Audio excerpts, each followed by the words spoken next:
Okay guys, welcome back. Those of you who have been following the Rebel build, she's done, man. She's real done, and looking for a new owner. I got her on the trickle charger right now, but I just took her for a shakedown, and this thing pulls like a freight train, man. I've ridden quite a few 250s and under, and for a 250, man, this has got really good torque, and it's got a mean lope. I thought I might have cut the exhaust too short because, well, I mean, you can see how short it is, but it actually gives us this real like V-twin sound. I know it's just a single cylinder, but it sounds really legit, man. So anyway, I'm pleased with that. Moving back to the project I had before, I've been working before, so it's a 71 Triumph Bonneville. I've got a pipe wrench on this exhaust spigot here because it's seized in the head, and I'm trying to get that out to replace it. I've actually already replaced the one on the other side. You can kind of see it there, but I'm trying to get the spigot out and it will not budge. So I went out and bought a Harbor Freight pipe wrench, and I'm going to hit it with a blowtorch around the head itself and see if I can't loosen it and pull it out of there because it's driving me nuts. So anyway, what I want to show you in this video is actually a cool custom feature I thought I would do on this bike here. So I'm not a big fan of the seat, but when I got the bike, the wiring was just all over the place, and I got a harness for it, but it's really what I would think of as unnecessarily complex. So what I decided to do to clean everything up is actually under the seat. I know it doesn't look cleaned up, but this is where the boiler unit and the rectifier are going to go. So I actually made a lot of this harness myself. I know it looks like a mess because it's not been connected to anything else, but anyway, it goes into the seat. But I'm pleased with this part. It's actually a skateboard deck, and I'm going to bring you underneath here so you can see, like so. I'll kind of like there's the deck underneath there, and you can see like this Pal Peralta like that. So it's really, I kind of ran it in there. This is actually a really wide tube frame. I think side to side it's like 10 inches, 10 and a half, something like that. So I got the widest deck you could find to try and fill that void, and actually for the most part it does a good job.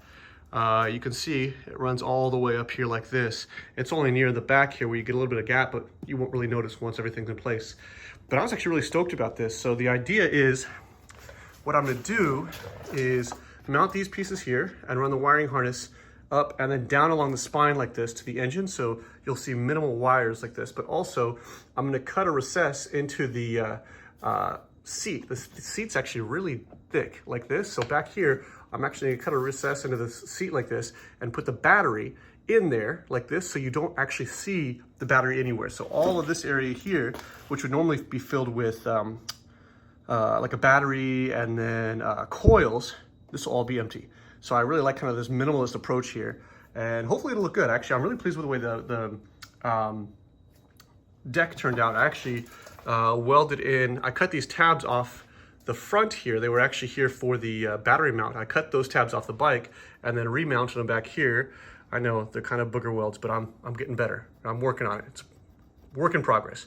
Anyway, I just finished welding them, so they're a little bit dirty, but I was gonna paint these. I'll take the deck back off, paint these black like the frame. But I was actually pretty pleased with the way this sits in here. And from the side, it actually follows the profile of the bike really cleanly. You see a little bit of the deck here, but otherwise it follows it pretty cleanly.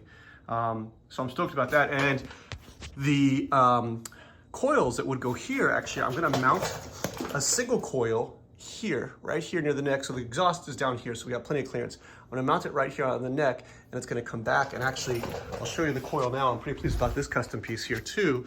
So I got a single coil unit that I actually put in a can of Red Bull as kind of a cover, like so. And then two, I'm actually made these spark plug wires here. I got the kit from Lowbrow Industries, and actually I think they turn out pretty nice, but they're actually custom cut to be the length that I need to go just from where the coil's mounted to there. So I think it's gonna be a pretty slick look. I like to put all the sorts of neat features on my bikes if I can when I'm building them. So I think this coil's gonna look legit.